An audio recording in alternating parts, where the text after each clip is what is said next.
श्रीराम समर्थ। वक्रतुंड महाकाय सूर्यकोटि समप्रभ निर्विघ्नं कुरु मे देव सर्वकार्येषु सर्वदा।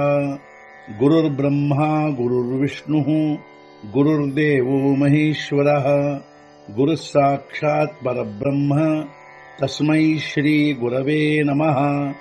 विदेहापरि चालवूनी प्रपंच मुमुक्षु जनालागी अध्यात्म चर्चा करोनी बहुलोकजे मेळवीती। नमस्कार त्या ब्रह्म चैतन्य मूर्ती अलंकापुरी पुण्यभूमी पवित्र तिथे नांदतो ज्ञान राजा सुपात्र तया आठवीता महापुण्य राशी। नमस्कार माझा सद्गुरु श्री ज्ञानेश्वराशी। सद्गुरुनाथ महाराज की जय। जय जय रघुवीर समर्थ। श्रीराम समर्थ। जय जय रामकृष्ण हरी। ಶ್ರೀ ಜ್ಞಾನೇಶ್ವರಿ ಅಧ್ಯಾಯ 14 ಗುಣತ್ರಯ ವಿಭಾಗ ಯೋಗ ಸಂಪುಟ 87। आता काय येणे बरवे जो तमो बुद्धी मृत्यू लाहे तो पशु का पक्षी होये झाड का ಕ್ರಿಮಿ। ಈಗ ಈ ರೀತಿ ಬಹಳ ಹೇಳುವುದರಿಂದ ಆಗುವುದೇನು?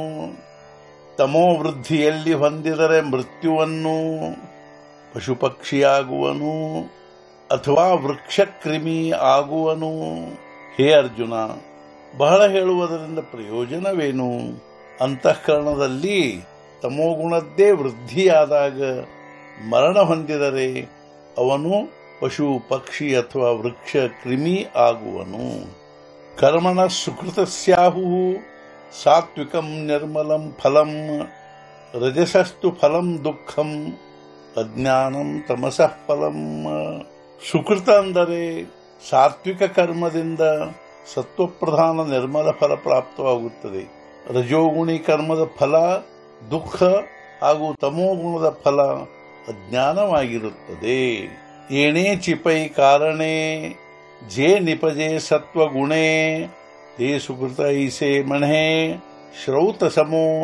ಇದೇ ಕಾರಣದಿಂದಾಗಿ ಯಾವನು ಹುಟ್ಟುವನೋ ಸತ್ವಗುಣದಿಂದಾಗಿ ಅದೇ ಪುಣ್ಯಕರ್ಮ ಈ ರೀತಿಯಾಗಿ ಶ್ರುತಿ ಸಮ್ಮತವಿರುವುದು।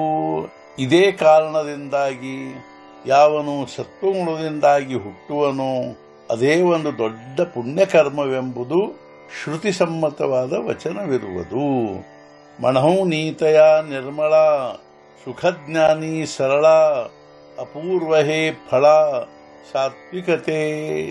ಆದ್ದರಿಂದ ನಿರ್ಮಲ ಸುಕೃತದಿಂದಾಗಿ ಸುಖ ಹಾಗೂ ಜ್ಞಾನ ಸ್ವರೂಪವಾದದ್ದಾಗಿ ಅಪೂರ್ವ ಫಲ ಪ್ರಾಪ್ತವಾಗಲಾಗಿ ಅದೇ ಸಾತ್ವಿಕ ಫಲವಾಗಿರುವುದು। ಆದ್ದರಿಂದ ಆ ನಿರ್ಮಲವಾದ ಪುಣ್ಯಕರ್ಮದಿಂದ ಸುಖ ಅಥವಾ ಜ್ಞಾನ ಸ್ವರೂಪವಾದದ್ದಾಗಿ ಅಪೂರ್ವವಾದ ಅರ್ಥಾತ್ ಲೋಕೋತ್ತರ ಫಲ ಪ್ರಾಪ್ತವಾಗಲಾಗಿ ಅದೇ ಸಾತ್ವಿಕ ಫಲವಾಗಿರುವುದು।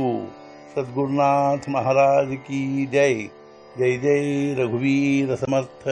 श्री पंढरीनाथ महाराज की जय। जय जय रघुवीर समर्थ।